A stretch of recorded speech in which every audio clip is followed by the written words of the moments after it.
What's going on, everybody? It's the man in the red hat here again, and I am here to discuss episode 9 of X-Men 97. Here's my full on review.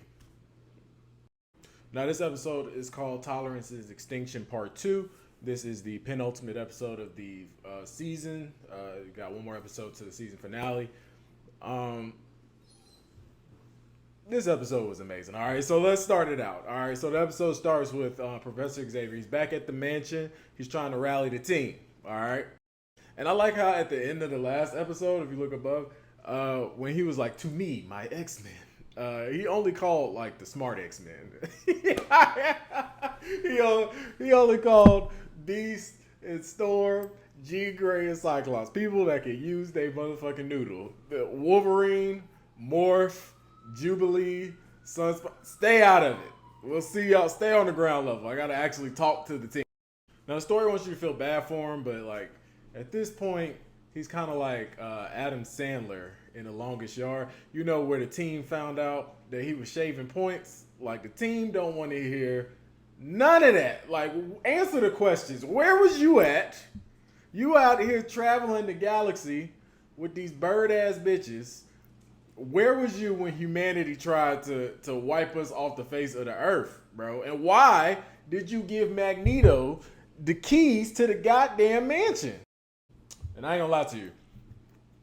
His answer is weak. It's terrible. It was like, I gave control of the X-Men to Magneto because I wanted y'all to quit and go live your lives. So I gave it to the worst person responsible. So you telling me that you left the keys in the hands of a supervillain because you was too lazy to give your team a 2 weeks notice? Like, that's it?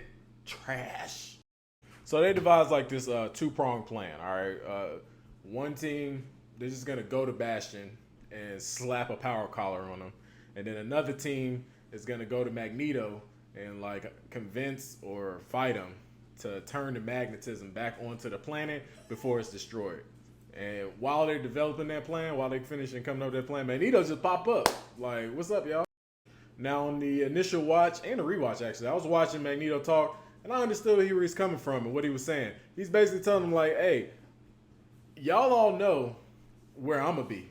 And I've tried to go against my nature, but, how about y'all come, walk a mile in my shoes? So basically telling them, like, since the humans destroyed Genosha, we about to turn the whole planet into Genosha.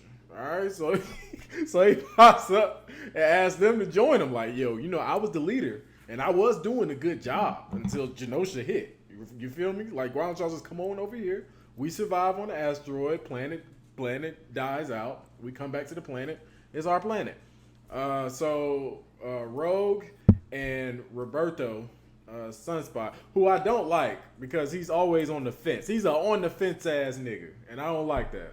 Just half in, half out, just on life in general. Like no commitment. He backtracked way too quick and switch and swap and all that stuff. But he joins, all right, and they join him and leave, all right. So Rogue, she on her full like emo stuff. Like she flicking gambit cards to the fire of her heart. And she wearing her dead boyfriend's jacket and changing her clothes to reflect the darkness in her heart. All of them are so damn dramatic, right?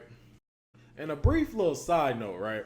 All throughout this episode, they do this thing in the background where they're like downplaying the destruction that Magneto did. Like Magneto, this episode, they're like basically saying like, Magneto, you've killed thousands. Like thousands? Really? Just thousands? He turned off the entire electric grid on the entire planet, and he only killed thousands of people. Are you serious?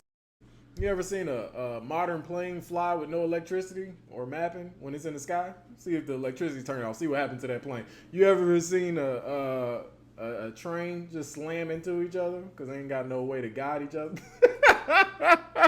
Whole planet in perpetual darkness. Only thousands died. Get the fuck out of here.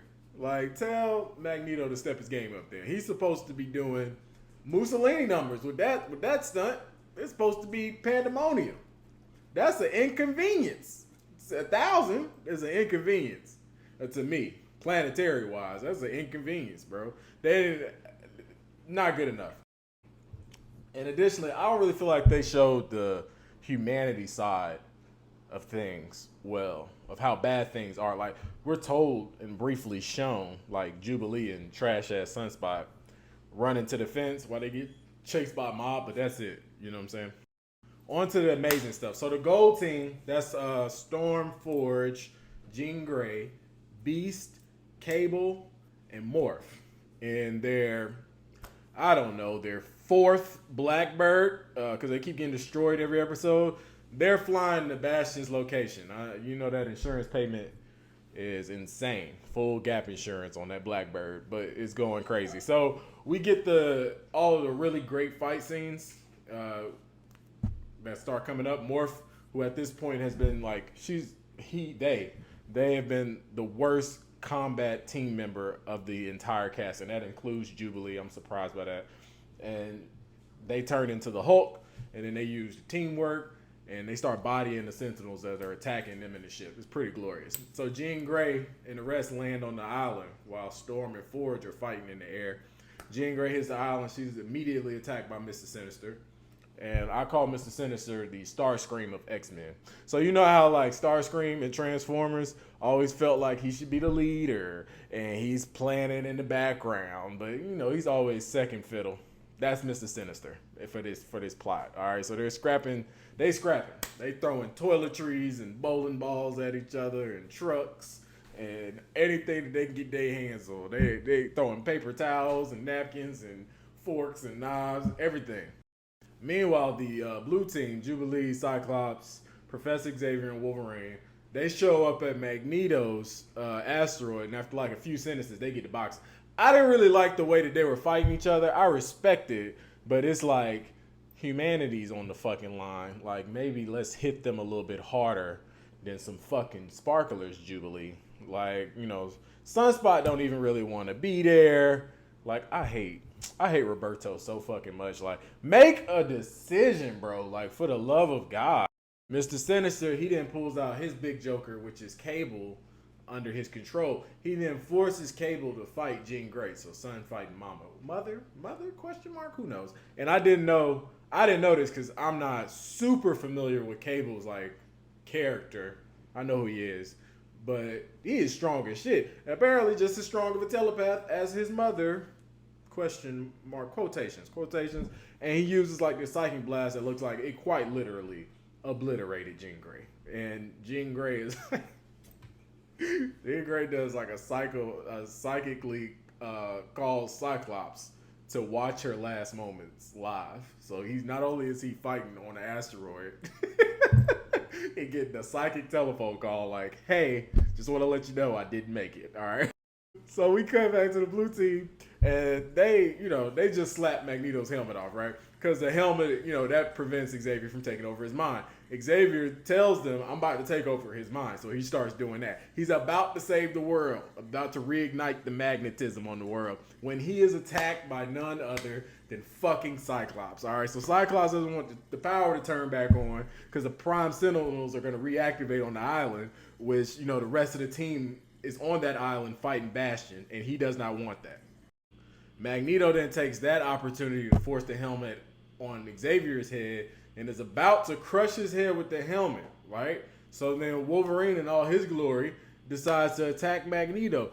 Magneto, a man whose primary ability is to control metal. So then Wolverine attacks Magneto with metal.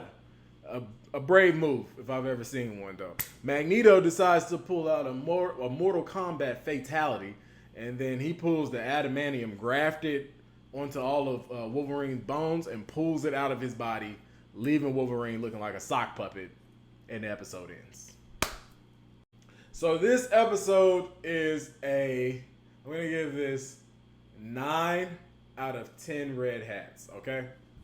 It is nearly a perfect episode. It's just that it feels rushed. On top of that, I just really feel like from the bottom of my heart, from the tip of my toes to the top of my hair, this is all Professor Xavier and Cyclops' fault. Period. This entire day. It's their fault. So what's up, y'all checking in? Have you been watching it? What's going on? Please feel free to like and subscribe. Other than that, peace.